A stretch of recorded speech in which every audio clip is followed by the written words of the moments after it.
Tracker 2 12 avtomobillarni hadovoyi jo'ski, buni yumshoq qilinganda nech pul bo'ladi? Sizlarga 3 xil variantini sanab o'taman. 2 millionlik hadovoyimizda oldi richeysanli blokiga Mercedes 221 sanli blokini perdelka qilib beramiz.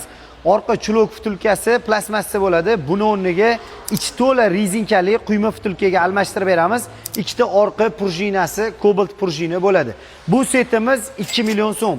Shuni o'zida ham hadovoy 70% ga yumshoq holatda bo'ladi.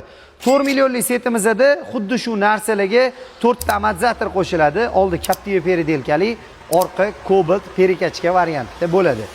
5 millionlik setimizda xuddi shu naborga rulovoy kolonkasi ham remont bo'ladi. Bilasizlar, rulovoy elektronika bo'lgan hisobiga ko'p yurmasdan to'qillab ketadi. Rulovoyni polniy remont qilib beramiz. Full variantli hadovoyimiz 5 million so'm. Sizlarga 3 xil variantiga hadovoyi narxini bilib oldinglar. Bu videoni 10x Tracker haydaydigan do'stinglarga jo'natib qo'yasizlar. Xizmatlar bo'yicha bemalol avtozonga murojaat qilasizlar. Keyingi videolarimizda qaysi avtomobillar hadovoyi sizlarni qiziqtiryapti? Kommentariyada fikringlarni yozib qoldiringlar.